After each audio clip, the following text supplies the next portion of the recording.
What's up, everybody? It's your favorite show, Get a Bucket. I'm your host, Trey, and as usual, hope you're all having a wonderful, wonderful day. Now, today, we're going to talk about my definition of a basketball big three. But before we do that, please make sure to hit that like and subscribe button. Comment, tell anyone about the show. Try and get the ratings up a little bit, just a little bit. But like I said, ladies and gentlemen, today we're going to talk about a basketball big three. What is it, right? Well, long story short, the definition for me is you got to acquire three perennial all-star players, right? And they can be in their prime or around their prime. For example, if you're like 31 plus, all right, cool. We'll take that too.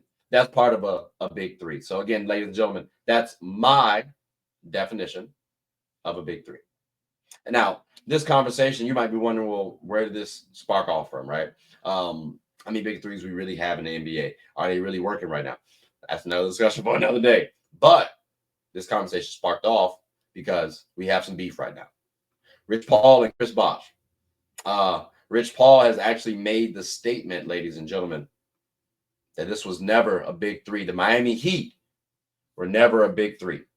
And in fact, the exact statement was this. There were three guys that went in the lottery, and they did really well individually on their teams. So they had big numbers and had big accomplishments. But when you think about it, Bosh was the ultimate professional.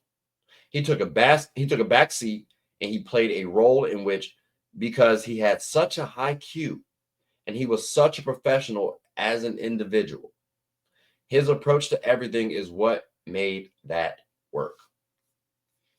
Ladies and gentlemen,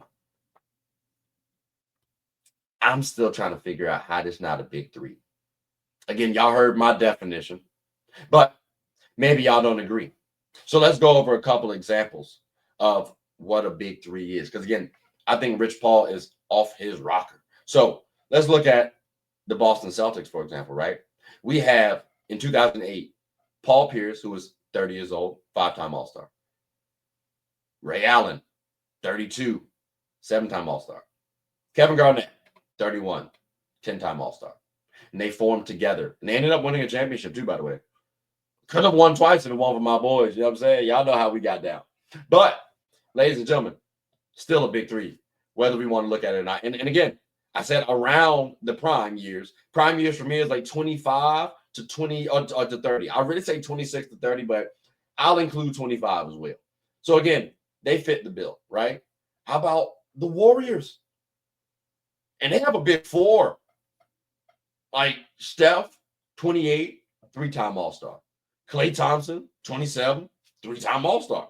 Draymond Green, 27, 2-time All-Star. Kevin Durant, 28, 7-time All-Star with OKC. Like, this is a big four. And funny enough, too, I love this picture right here, ladies and gentlemen, because if you look at Kevin Durant's elbow, it's kind of blocking out Draymond Green's face. So they really had a big three with KD, Steph, and Kevin Durant. I'm sorry, with KD, Steph, and Klay Thompson. But I love the elbow right here because, again, it's blocking out Draymond Green's face. But, ladies and gentlemen, let's not get it twisted. They did have a big four.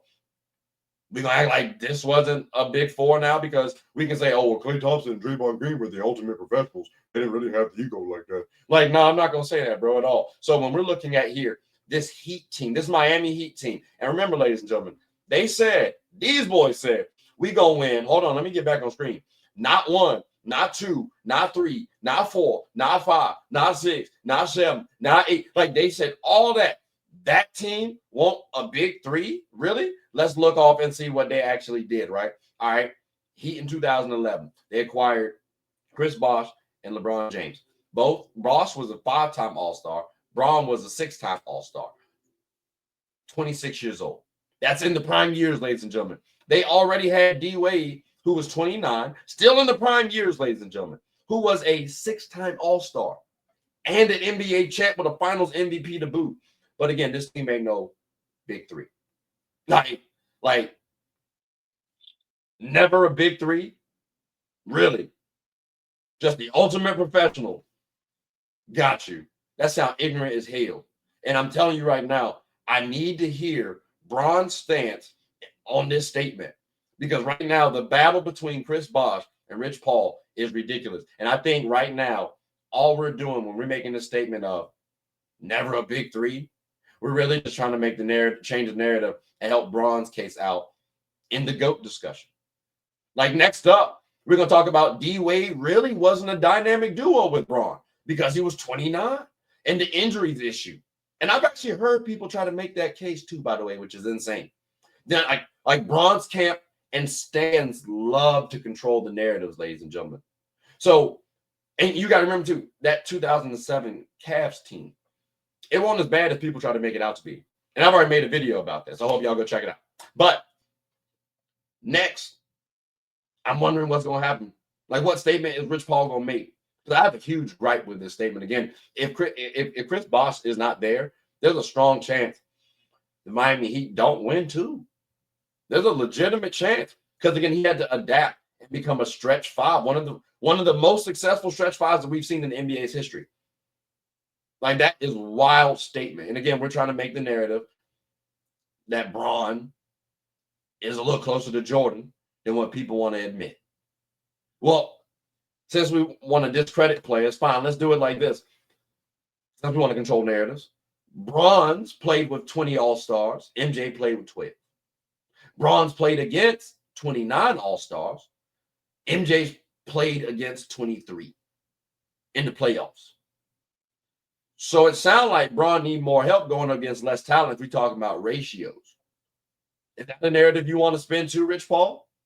I'm just asking a question. Because again, making the statement that this was never a big three, like this was never a big three, really? That's ignorant as hell to state. So again, ladies and gentlemen, I hope you all are seeing the gripe and understanding why I really, truly hate this statement. And again, this is LeBron James's agent. So I'm very curious what LeBron James says in defense to Chris Bosh, someone who's contributed to him getting 2 championships and helped make a case for him to be even in the GOAT discussion to begin with. But, ladies and gentlemen, I'm curious y'all thoughts. Am I off my rocker? Do y'all think Rich Paul is right? Y'all let me know. But that does conclude the episode, ladies and gentlemen. So I greatly appreciate you all for listening. Hope you all are having a good one. Please make sure to like, subscribe, comment, tell anyone who's anyone about the show. My name is Trey. I'm the host of Get a Bucket. Hope you all are having a good one. Take care.